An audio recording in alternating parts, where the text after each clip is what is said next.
I am Helena, 27 years old, and Christmas used to be my favorite holiday. Growing up in the Bennett family meant flawless celebrations, strict schedules, and expectations wrapped tighter than the ribbons on our gifts.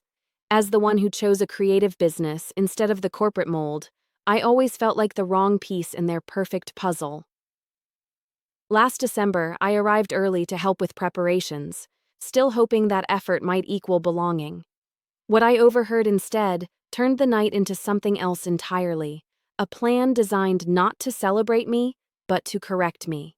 Before we dive into this story, let me know where you are watching from, and hit that like and subscribe button if you've ever felt trapped between your parents' expectations and your own happiness. The Bennetts of Boston were known for three things: polished reputations, well-timed achievements, and impossibly high standards. My father, Richard, built a logistics company from a single truck into a regional empire.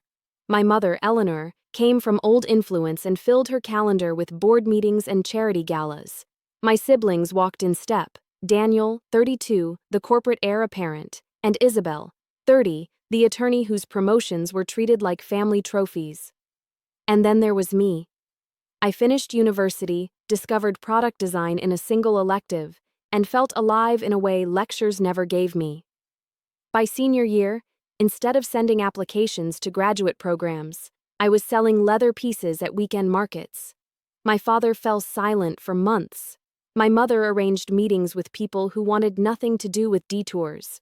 My siblings alternated between concerned silence and pointed lectures about wasted potential. I rented a tiny studio, worked 16-hour days, and built my brand, North Pier. It wasn't glamorous. It was ramen for dinner, invoices paid late, and steady growth no one at home noticed. A few boutiques carried my work. I paid my bills. I survived, sometimes even thrived. But at family gatherings, my reality was brushed aside with lines like, "She's still finding her way," delivered with a smile that felt like a wall. Christmas Eve was always their masterpiece: white lights tracing every angle of the house, twin wreaths framing the door, staff moving like dancers on a stage they'd rehearsed. I arrived carrying a box of gifts I had made for each of them, pieces designed with symbols only they would recognize. If they chose to see the meaning, good. If they didn't, the meaning was still mine. I set the box down and walked familiar halls. Voices carried from my father's study, sharp and organized, arranging outcomes. I reached for the door, ready to knock, when my name threaded into the sentences. Words like reality, comparison, and when everyone is here froze me in place. My hand dropped. I listened. And in that moment, I chose to believe what I was hearing, instead of hoping for what I wanted to feel. When I was younger, the rules of my family were not written on paper, but I learned them anyway. Success had one definition. Happiness had one path. Love was conditional on performance. If you stayed in line, you were celebrated. If you drifted, you were corrected. I remember birthdays where gifts were measured against achievements. My brother's promotion was toasted like a national holiday. My sister's law school acceptance was framed on the living room wall. When it came to me, the praise was polite and brief, followed by questions about what I planned to do seriously with my life. It was as if the things that brought me joy were decorative, not substantial. Over time, I became skilled at shrinking. At family dinners, I practiced the art of short answers. When relatives asked about my work, I rehearsed safe sentences. I avoided details that might invite lectures. My mother once told a group of her friends that I was still exploring options, though I had already launched my small studio and was filling orders every week. My father once remarked, indirectly but loud enough for me to hear, that some people confuse hobbies with futures. I laughed with everyone else, but inside I stored the sting like a sharp object in a drawer. I used to think silence would protect me. If I didn't challenge their version of me, maybe the tension would fade. But silence became a kind of permission. It allowed them to write a story where I was the lost child in need of rescue. They saw my long nights of work as wasted energy. They saw my growing list of clients as play acting. They never saw the truth, because the truth did not match their blueprint. I tried to change myself once. I remember enrolling in a finance prep course just to prove I could. I studied charts and equations late into the night, even though every page felt like sandpaper on my mind. When I told my parents, my mother said she was proud, but I felt like a stranger in my own body. The next morning, I went back to my tools, to the leather and thread, to the work that made me breathe easier. That was the day I admitted to myself that pretending would never be enough. Still, Christmas pulled me back every year. It wasn't only about the decorations or the rituals. It was about the hope, thin as a thread, that maybe this time they would see me. I thought that if I arrived on time, dressed carefully, and brought gifts that showed thought, they might pause and notice. They might ask real questions, not scripted ones. But the pattern never changed. My mother sighed when I explained an order I was proud of. My father shifted the conversation to more serious topics. My siblings looked at me as if I were still a teenager trying to prove I belonged. I always left those nights carrying more weight than when I arrived. The irony is that outside those walls, I was not invisible. My work was in boutiques. Clients paid deposits months in advance. Reviews online praised the quality and originality. Friends asked me to share my process, not justify it. In the world I built for myself, I was real. Inside my family's world, I was a sketch erased before it could be finished. That gap grew wider each year. I learned to live in two versions of myself. The one who created with purpose, and the one who nodded politely at the dinner table while others discussed real accomplishments. The version they kept alive was a shadow. The version I knew was alive was the one I guarded fiercely. And yet, I returned. Because hope is stubborn. Because part of me still wanted their approval. Because I had not yet understood that approval was the one gift they would never wrap for me. I did not mean to overhear. I was only looking for my father, hoping to show him the gifts I had prepared, maybe catch a rare moment of kindness. His study door was slightly open. My name floated into the air like a hook waiting for me to step closer. I froze, then leaned just enough to listen. At first, I thought it would be another casual remark, the kind I was used to, small reminders that my work was less important, less respectable. But it was not casual. It was structured, rehearsed, like a script for a play where I was the unwilling star. I heard my father's voice explaining that this Christmas is the right moment. He wanted to stage what he called an intervention. My siblings agreed, suggesting that numbers would speak louder than opinions. A consultant was even mentioned, someone ready to show side-by-side comparisons of my income and the salaries of people with real careers. The words, "She needs to face reality," cut like cold metal. Then came the part that made my stomach twist. My mother said the timing would be perfect, with relatives present, so the weight of family expectations would press on me. I could almost picture her satisfied expression as she spoke about concern for my future. She called it concern. It sounded like control. As I stood outside that door, I felt smaller with every sentence. They had planned everything, down to when in the dinner it would happen. After the main course, they would turn the spotlight on me. My father would speak first, then my brother would introduce charts and figures prepared in advance. My sister would add her own lines about missed opportunities. All of them would take their turn. I was to be the entertainment, the warning sign, the example of what happens when you step off the chosen path. And as if that wasn't enough, my mother added another detail. While I sat at the table, staff would begin clearing out my old room. My belongings, my journals, even the small sketches from when I first started creating, all boxed up as if I had no claim to them. My sister laughed and joked that I still had childish trophies from art classes. The sound of their laughter blended with the clinking of glasses. It was not just a plan, it was a celebration of the plan. I backed away from the door, careful not to make a sound. My heart was racing, and my hands trembled as if I had been caught, even though I was the one who had caught them. My vision blurred and tears burned behind my eyes. I wanted to storm inside, to defend myself, to tell them how wrong they were. But another part of me knew that stepping into that room would only give them the stage they wanted. I walked down the hallway like a ghost, invisible in my own family home. When I reached the guest room, I sank to the floor with my back against the bed. The box of gifts I had made sat quietly in the corner. Each piece represented hours of work, care, and thought. And now I saw them for what they really were: offerings to people who never intended to see me. The weight of realization pressed down harder than anything I had felt before. This was not concern. This was not love. This was a decision to erase me, to shape me into something that would fit their image, no matter the cost. I do not remember how long I sat there staring at nothing. My body shook with the effort of holding everything inside.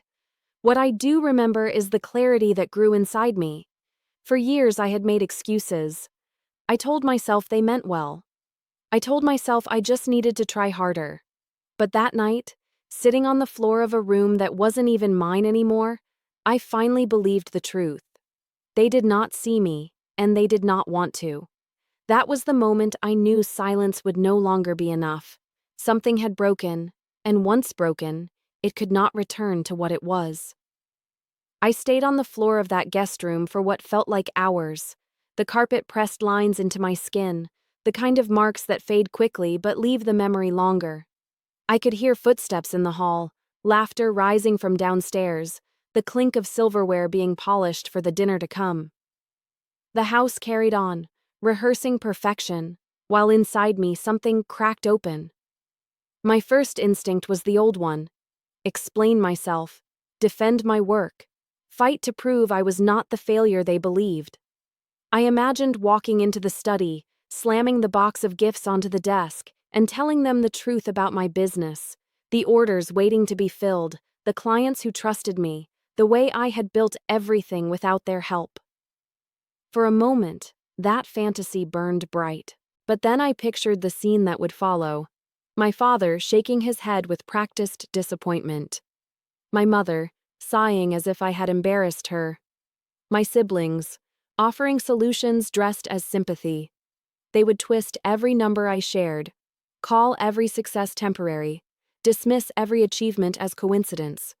I realized that confronting them in that moment would not free me. It would simply hand them another script to perform. So I stayed silent. Not the old silence of surrender, but a new kind of silence. One that contained decision. My tears dried into salt tracks on my face, and beneath the exhaustion came clarity. If I stayed for dinner, I would sit through their spectacle, let them strip away my dignity in front of a room full of relatives, and pretend the humiliation was concern. If I left, I would carry the weight of leaving, but also the chance to protect myself. I thought about my gifts in the corner, each piece shaped with hours of care. A necklace for my mother, delicate and precise. Cufflinks for my father, etched with symbols of his company's early days. Small creations for my siblings that tied back to memories of our childhood. I had designed them as bridges.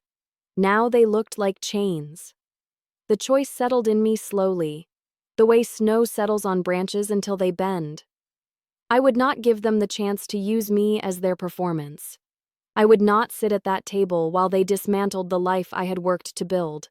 I would leave, quietly, before the curtain could rise. I packed my suitcase with quick, steady hands. Every item folded felt like a step away from the stage they had prepared. I lifted the box of gifts and hesitated, then set it down again. Those gifts were meant for people who had already decided I was unworthy.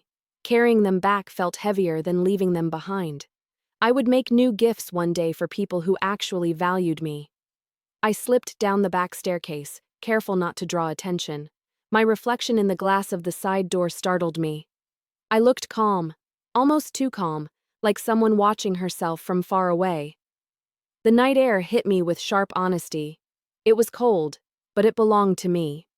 At the car, my hands trembled on the keys. My chest tightened with the question that always haunted me. What if they are right? What if I am only pretending at success? What if my business is just fragile scaffolding waiting to collapse?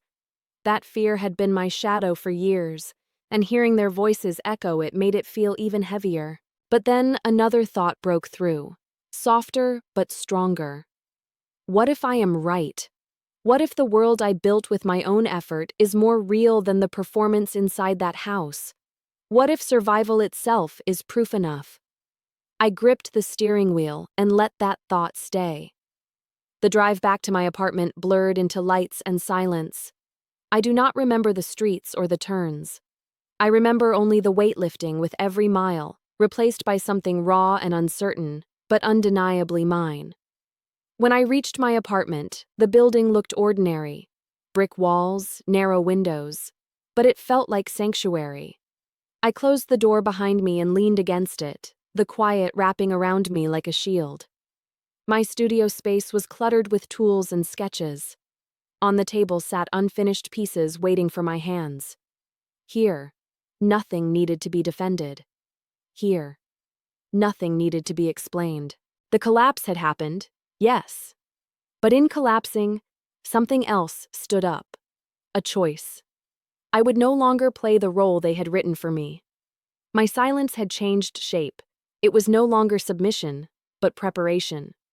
For the first time, I allowed myself to imagine a Christmas without them. Not an empty one, but a different one. One built with people who wanted me there, not people who wanted to reshape me.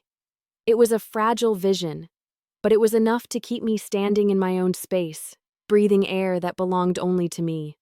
That night, I didn't sleep much. My body was restless, my mind replaying every word I had overheard. Yet beneath the ache, there was clarity. I had walked away from their table. Now I needed to decide what kind of table I would build for myself. Back in my apartment, the first thing I noticed was the silence. It was not the polished silence of my parents' house, full of hidden rules and careful performances. It was the kind of silence that carried the hum of the refrigerator, the sound of pipes in the walls, and the scattered noise of the street outside. It was real. It was mine.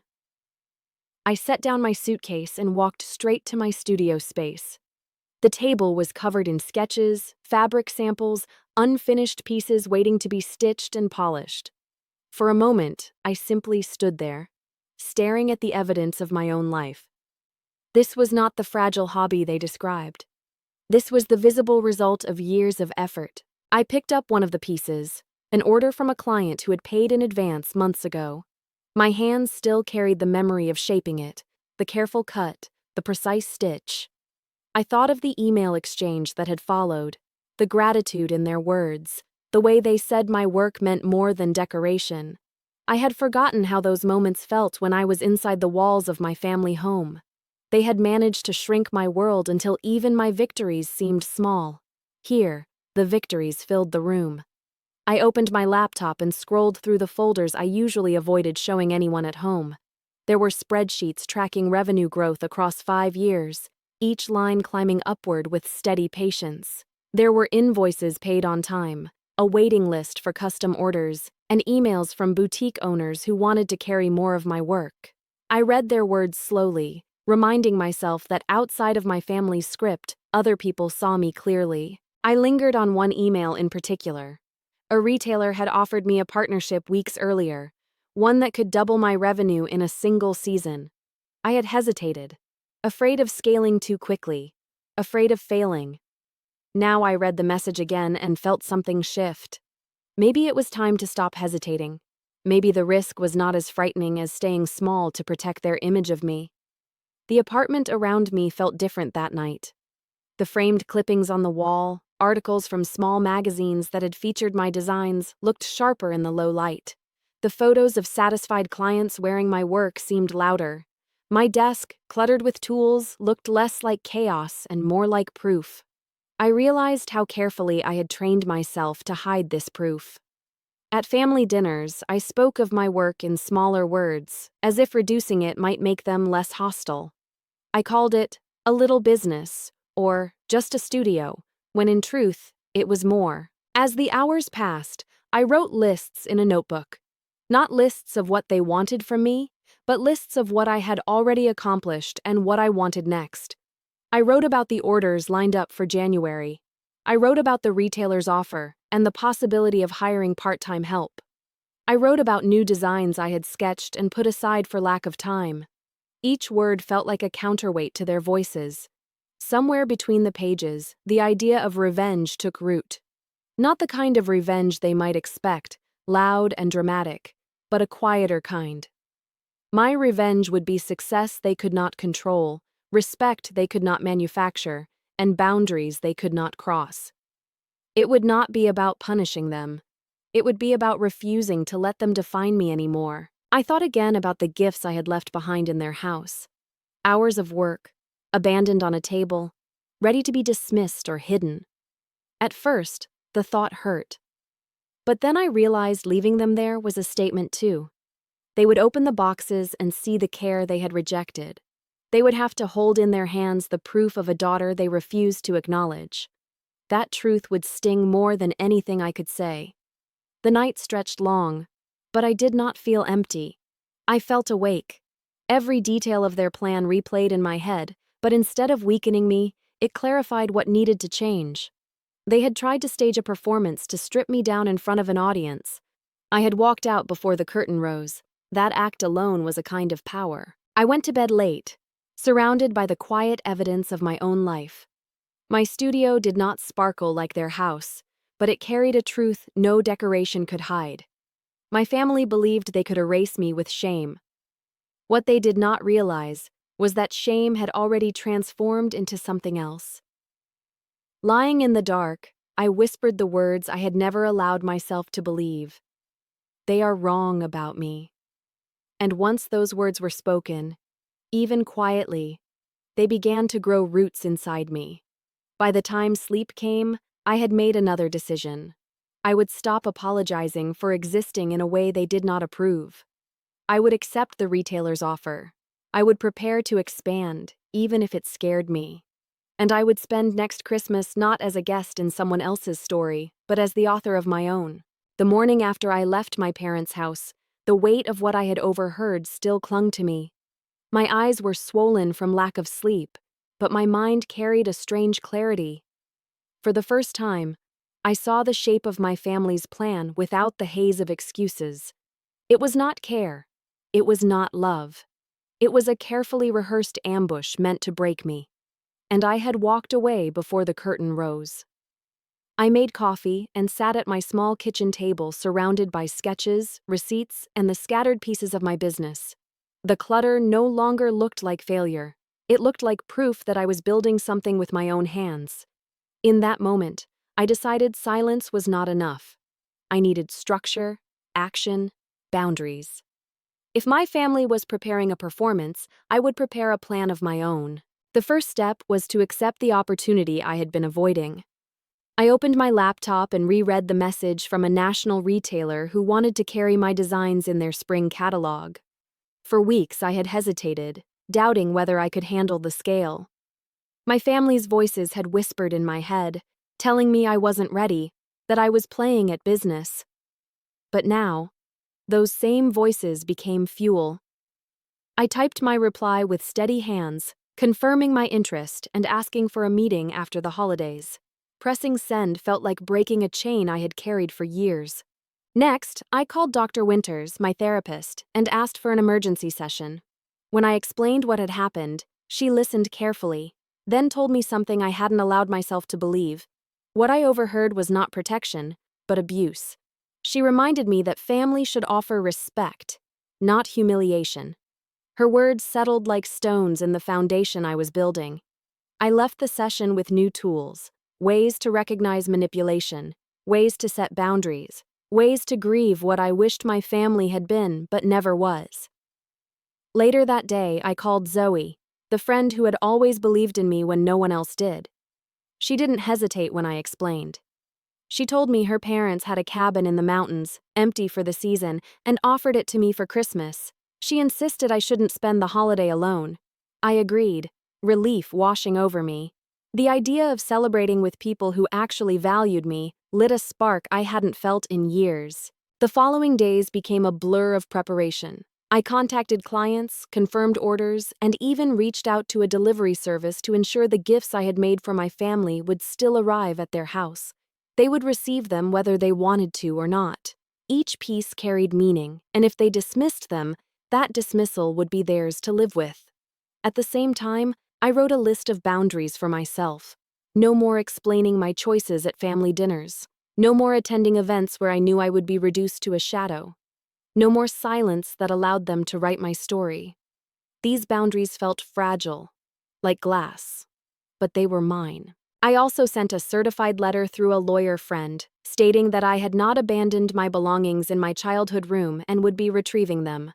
My mother's plan to clear it out while I sat at the dinner table would not go unchallenged. The letter was formal, factual, and irrefutable. For once, I was not begging to be respected. I was demanding it. Evenings were harder. Memories replayed in my head. The laughter outside the study door, the sound of glasses clinking as they toasted to my humiliation. I let myself cry, but I also let myself imagine the future. I pictured the catalog with my designs featured. I pictured my workshop filled with light and new tools. I pictured a Christmas where the people at the table wanted me there, not for appearances, but because they truly saw me. By the time Christmas Eve approached, I had packed my car with food, clothes, and the smaller gifts I had made for my friends. My family's house was preparing for their grand performance without me, but I would be driving to the cabin instead. For once, I would not sit through their show. I would write my own script. The plan was not finished. The revenge was not yet complete. But in those days after leaving their house, I had built the beginnings of something solid. For years, they had tried to convince me I was fragile, dependent, unfinished. Now I had proof in my own hands that I was none of those things. And as I locked my apartment door on the morning of December 24th, ready to drive toward something new, I realized that sometimes the smallest steps, the email sent, the boundary written, the suitcase packed, are the ones that change everything. The morning of December 24th, I loaded my car with food, warm clothes, and the small gifts I had made for my friends. The air was sharp, carrying that stillness only winter mornings seemed to hold. As I turned the key, I felt the weight of my family's absence, but also the lightness of moving toward something new. For the first time, I wasn't driving to their house out of duty. I was driving toward a choice. The highway was quiet. Frost lined the edges of the road, and the trees grew taller and denser as I left the city behind. I kept the radio low, letting the hum of the engine and the crunch of tires on frozen pavement fill the silence. Each mile felt like a layer of expectation peeling away. My parents' voices were still in my head, but they grew fainter with every turn. By noon, I reached the cabin Zoe had told me about. Nestled among snow-dusted pines, it looked like something from a painting. Logs stacked neatly on the side, smoke curling from the chimney, and windows glowing faintly against the pale sky. As I parked, Zoe burst out the front door, bundled in a scarf, waving as if she had been waiting at the window. The sight of her felt like warmth itself. Inside, the cabin smelled of pine and cinnamon. A fire crackled in the stone fireplace. The ceilings were high, beams stretching overhead, and couches circled the hearth in a way that invited closeness. Michael was unpacking groceries in the open kitchen, humming along to a holiday song. It was not the rehearsed perfection of my parents' home. It was imperfect, alive, and real. Throughout the afternoon, more friends arrived. Lucas brought cases of wine from his brother's vineyard. Sophia carried homemade pies and bread wrapped in cloth. Others brought decorations, laughter, and stories from the road. The cabin slowly transformed into something that looked nothing like the polished world I had grown up in, and yet it felt more like Christmas than any holiday I could remember. We decorated the tree together with ornaments mismatched and handmade. Someone played music from a speaker that skipped occasionally, but no one cared.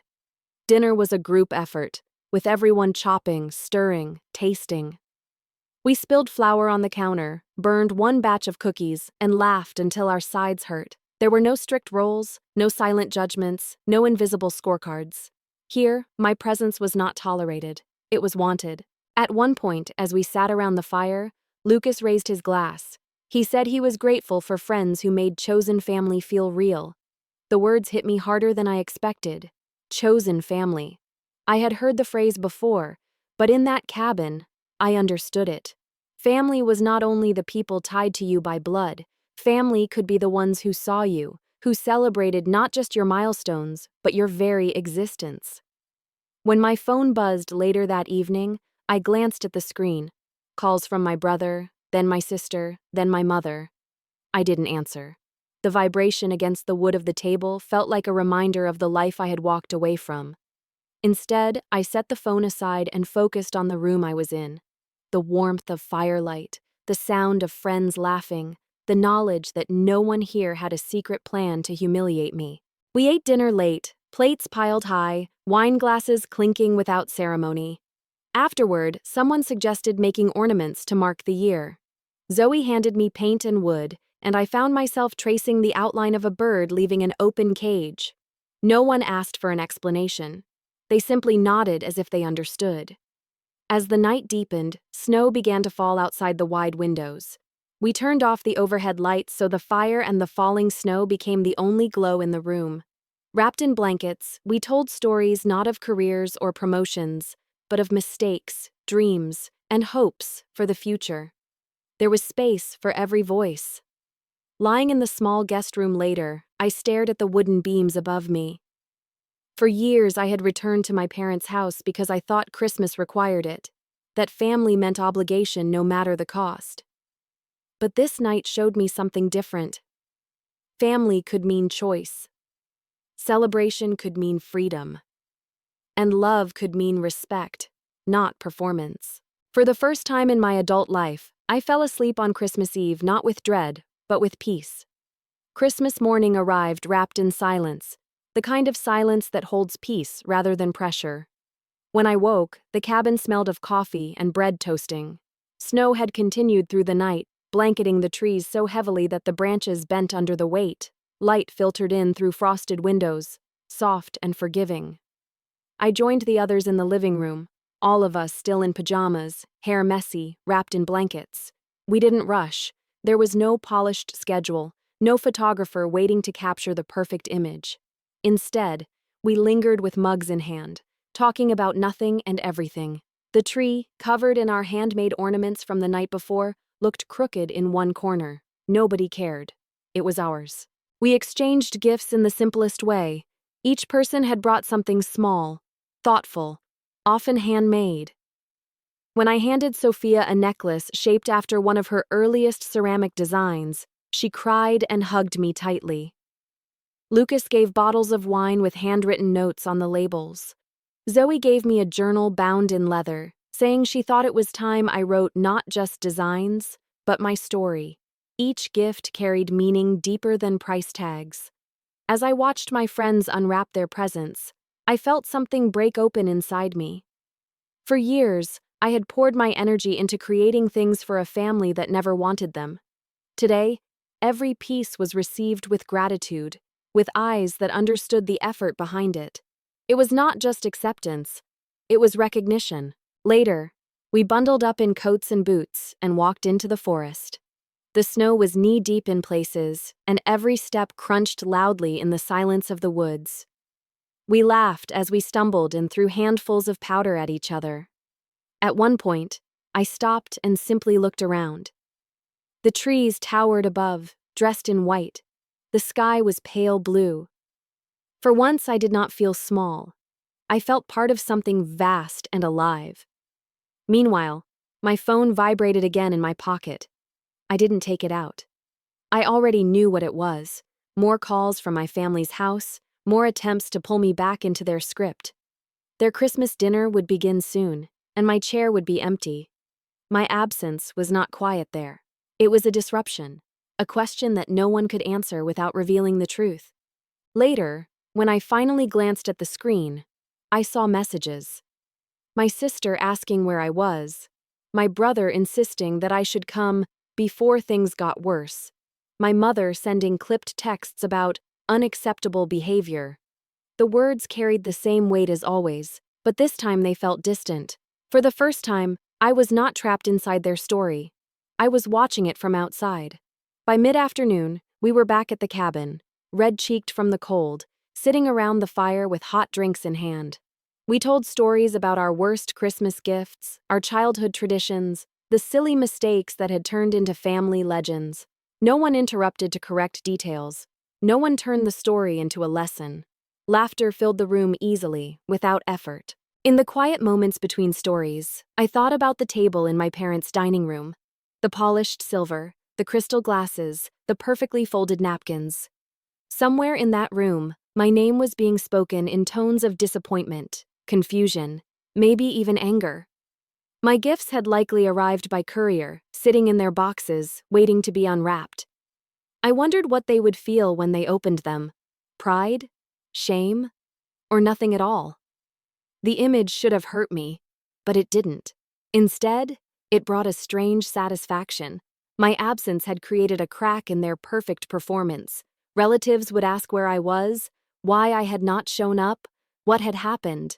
My parents could not control every whisper, every curious glance, every uncomfortable silence. They would face their own version of exposure, the very thing they had planned for me. As night fell, snow continued to drift past the windows. We cooked dinner together again, a patchwork of dishes that somehow tasted better than anything catered. Afterward, we played games by the fire, voices rising in laughter so loud it startled the silence of the woods. At one point, I caught myself smiling so hard my cheeks hurt. When I finally went to bed, I felt the exhaustion of joy instead of the exhaustion of pretending. For years, I had believed Christmas was something I had to endure. This year, I learned it could be something I could choose, and that choice, simple as it seemed, was the beginning of everything that would follow. On Christmas night, as snow pressed heavier against the cabin windows, my phone lit up again. I had ignored most of the calls, but messages kept arriving in bursts.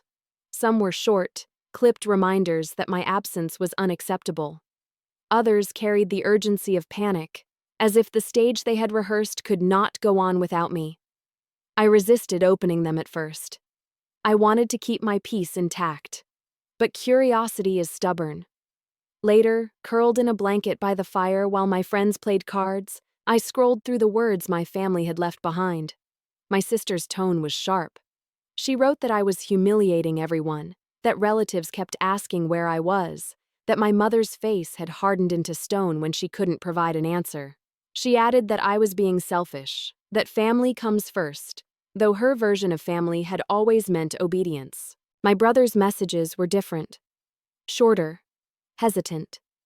He wrote that things were not going well, that maybe I should have warned them, that my grandmother had noticed my empty chair before anyone else. He said she asked directly why I hadn't come, and silence fell over the table. My mother tried to say I had work emergencies, but the explanation didn't hold. I pictured the scene as if I were there. The long polished table, the candles reflecting in glass, the heavy plates of catered food, and then, the empty seat, my absence hanging louder than any toast. For once, they could not hide me in polite silence. For once, my refusal was a disruption they couldn't control. As the evening unfolded, more messages confirmed what I already imagined. Cousins had whispered questions. An aunt had pressed harder. My grandmother, who rarely spoke in gatherings, had demanded to know what intervention my parents had been planning. Someone must have let slip a detail, because the word appeared in my brother's message, surrounded by apologies. He admitted that not everyone in the family had agreed with the plan, but no one had stopped it either.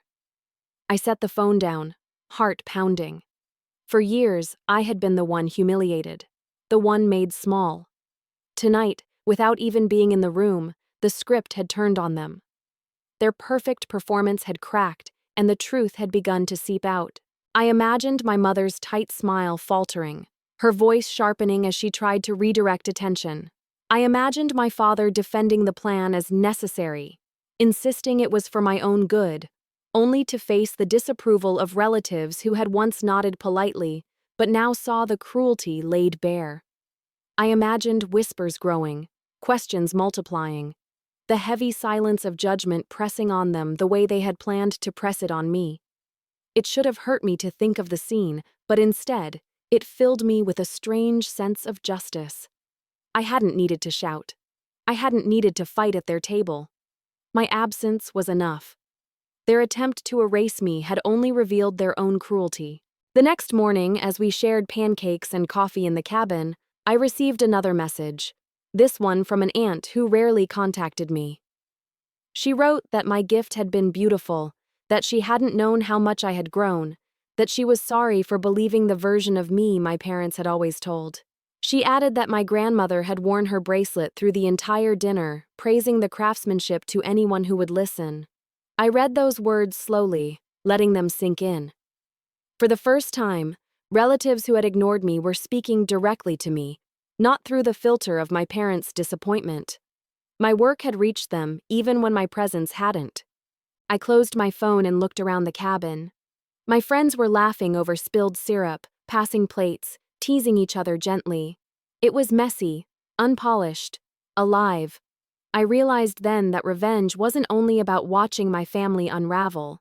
It was about choosing a life so full, so honest, that their judgment no longer defined me. Still, I couldn't deny the satisfaction. While they sat at a table cracked open by questions and half-truths, I sat at a different table, one that needed no performance. Their power over me had depended on silence and presence, on me showing up to play the role they wrote. By refusing to take my seat, I had rewritten the script entirely. That night, as snow continued to fall, I went to bed knowing the war was not over. There would be more battles, more attempts to pull me back. But for the first time, the ground had shifted. They were no longer untouchable, and I was no longer invisible. The days after Christmas felt like stepping into a different season. At the cabin, laughter lingered in the air, meals stretched into hours, and mornings began without alarm clocks or obligations. But outside that refuge, my family was unraveling, and I could feel the tremors through every call I ignored and every message I read. On December 26th, my phone lit up with my mother's name again. This time, I let it ring until voicemail caught it, then listened. Her voice was controlled but sharp, the same tone she used when addressing staff or subordinates. She said my behavior was disgraceful, that I had embarrassed the family in front of important relatives, that my grandmother had been distressed by my absence. She ended by saying we would have a serious discussion when I returned. For a moment, I felt the old reflex rise in me, the urge to explain, to defend myself, to shrink until I could fit back into her version of me. But the cabin's warmth and the memory of my friends' laughter reminded me that I had already chosen differently. I deleted the message without responding. That afternoon, my brother tried again. His words were different, quieter, less demanding. He admitted things had gone badly, that questions had spiraled out of control.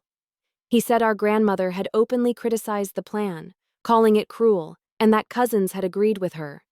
He added that my absence had forced everyone to confront what they had been ignoring, that my life was not failing, but that they had been unwilling to see it.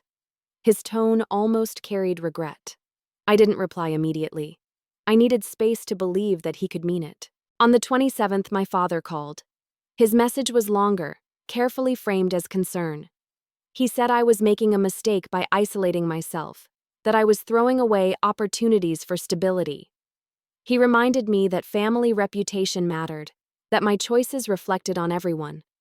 His words were heavy, polished like arguments in a boardroom, but I heard the cracks beneath them. He ended with a warning. If I continued down this path, I would regret it. I sat with that voicemail for a long time. For years, those kinds of words had shaped me, made me feel smaller, weaker, desperate for approval. But now they sounded hollow. He threatened consequences that no longer existed. I had built my life without their support. The only thing he could take from me was a seat at their table, and I had already walked away. Each day, more messages arrived. Some from relatives who had opened my gifts and wanted to thank me. A cousin said my bracelet was the most meaningful present she had ever received. An uncle admitted he had underestimated me and was impressed by my craftsmanship. These small notes felt like cracks of light in walls that had always kept me out. Still, the pressure from my parents continued. My mother sent an email outlining how I had misinterpreted their intentions. She claimed the intervention was an act of love, that I should feel grateful they cared enough to plan for my future. Reading it, I realized how carefully she reframed cruelty as concern, how she weaponized love into control. I closed the message without responding. For once, I did not argue, because I no longer needed to. Back at the cabin, life was different. My friends and I planned meals, played games, walked through the snow. No one asked me to justify myself. No one measured my worth against a standard I hadn't chosen. One night, by the fire, Zoe told me she was proud of me for leaving, that walking away had taken more strength than staying ever would. Her words sank deep because I had never thought of leaving as strength. I had thought of it as escape. But maybe it was both. By the time I returned to my apartment after New Year's, I felt both tired and renewed. The city streets were gray and slushy, but my small studio felt like solid ground. I unpacked my suitcase and spread out the gifts I had received from my friends. Each one carried the reminder that I was seen, valued, chosen. On my desk, I found the notes I had written the night I left my parents' house, the list of boundaries, the plans for expansion, the outlines of a life I wanted to build. I added new lines. Accept the retailer's offer fully, hire help for production, prepare for growth. My revenge would not be loud. It would be steady, undeniable success that they could neither erase nor control. The storm from my family would not stop quickly. I knew there would be more calls, more attempts to rewrite the story, more guilt pushed in my direction. But I also knew something had shifted permanently. I had chosen not to take my seat at their table, and in doing so, I had taken back the pen that wrote my story. For the first time in years, I wasn't afraid of their disappointment. I wasn't afraid of being the black sheep. I wasn't afraid of silence. I had found another table, another family, another version of Christmas. And from here on, I would build a life where their approval was no longer the measure of my worth. January came cold and clear, the kind of weather that stings your face but sharpens your mind. Back in my apartment, the decorations from Christmas were still in place. Pine branches that had dried slightly, the small tree leaning to one side, ornaments made by friends. I left them longer than usual, not because I clung to the holiday, but because they reminded me of the difference between the life I had left and the one I was building. The first week of the year was filled with motion. I met with the national retailer who had reached out before the holidays. The meeting was professional, structured, but for the first time I walked into such a room without the weight of doubt pressing on my shoulders. They spoke about numbers, timelines, and distribution. I spoke about design, process, and quality. As I answered their questions, I realized I no longer filtered my words through the imagined criticism of my parents. I spoke as if I believed myself, because I did. By the end of the meeting, the contract was signed. My work would appear in their spring catalog, a collection that would reach a national audience. The order was large enough to justify hiring help, something I had postponed for too long. When I left the office, snowflakes were swirling through the city air, and for the first time in years, I felt not small, but expansive. My phone continued to buzz with occasional messages from home. My mother remained formal, sending emails about how I had overreacted, repeating that everything had been done out of concern. My father sent charts of his own creation, predicting the inevitable collapse of my small business if I didn't diversify into a corporate career. My sister was silent. My brother reached out carefully, asking questions about my work, showing curiosity that might have been genuine. I answered him politely, but cautiously. The biggest surprise came in a handwritten letter from my grandmother. Her words were steady, elegant, but filled with warmth I hadn't expected. She said my bracelet was among the finest pieces of jewelry she owned, that she had worn it proudly on Christmas Day. She admitted she hadn't known the depth of my work before, and she apologized for being silent when others dismissed me. She ended with an invitation to visit her in London. Holding that letter, I felt a wave of recognition I had longed for since childhood. It wasn't perfect, but it was real. In the studio, life became busier than ever. Orders piled up, production expanded, and I interviewed assistants to help with the workload. The space that once felt cramped now buzzed with possibility. Each evening, I left tired but satisfied, hands still carrying the imprint of tools, mind filled with ideas for new collections. There were still nights when doubt returned. The old voices whispered that success could crumble, that I was fragile, that I had walked away from stability. But then I remembered the sound of laughter in the cabin, the warmth of chosen family, the messages from clients, the signed contract sitting on my desk. Those whispers had lost their power. Looking back, I realized the true revenge wasn't only that my family's plan had collapsed. It was that I had taken back the right to define myself. Their disappointment no longer dictated my choices. Their silence no longer erased my existence. I had stepped outside the cage they built and found that the world was larger, fuller, and more forgiving than I had ever been allowed to believe. January was only the beginning, but it was enough. February arrived before I even realized the calendar had turned. My studio hummed with energy, orders flowing steadily, assistants helping me shape pieces that carried both craft and meaning. Each day I saw proof that the life I had built was not fragile, not temporary, but strong. Sometimes when I looked at the shelves lined with finished work, I thought about the night outside my father's study, the voices plotting my humiliation, the laughter that felt like glass cutting into me. That moment had been the sharpest wound, but now I saw it as the breaking point that set me free. If I had not overheard them, I might still be chasing their approval, still shrinking myself to fit their mold. Instead, I walked away, and that choice became the foundation for everything that followed. My family did not disappear from my life, but they no longer defined it.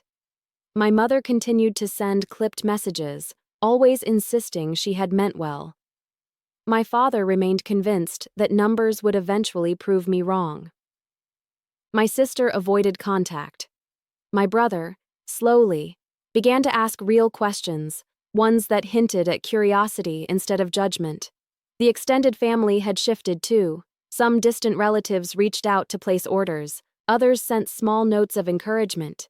Not everyone changed, but enough did to show me that silence had broken more than just my own chains. The real change, though, was inside me. I no longer walked into rooms with my shoulders tense, waiting for disapproval. I no longer softened my words to make my success sound smaller. I no longer carried the constant fear that one wrong step would confirm their version of me. The world outside their walls had always been bigger, but now I believed I belonged in it. Looking back, I realized revenge had not come in the way I once imagined. It wasn't a dramatic confrontation or a shouted truth. It was quieter, sharper. My revenge was living fully, building something undeniable, and refusing to return to the stage they had prepared. It was watching their plan collapse under the weight of my absence. It was choosing peace, joy, and authenticity over their script of control. The greatest gift I gave myself was not walking away from their table. It was walking toward my own. And around that table, I now gathered people who saw me, who celebrated me, who never asked me to apologize for being myself. That was the real triumph. I am still Helena, the daughter they called a disappointment, the one they thought they could shame into obedience. But I am also Helena, the designer whose work is reaching beyond anything they imagined, the woman who chose herself when it mattered most, the person who learned that family is not only blood, but choice. And now I pass the question to you. Have you ever felt the weight of expectations so heavy that you forgot your own voice? Have you ever had to choose between the family's story and your own truth?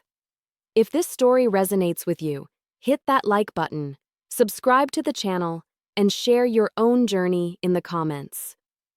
Your voice matters, and sometimes the most powerful revenge is simply becoming who you were always meant to be.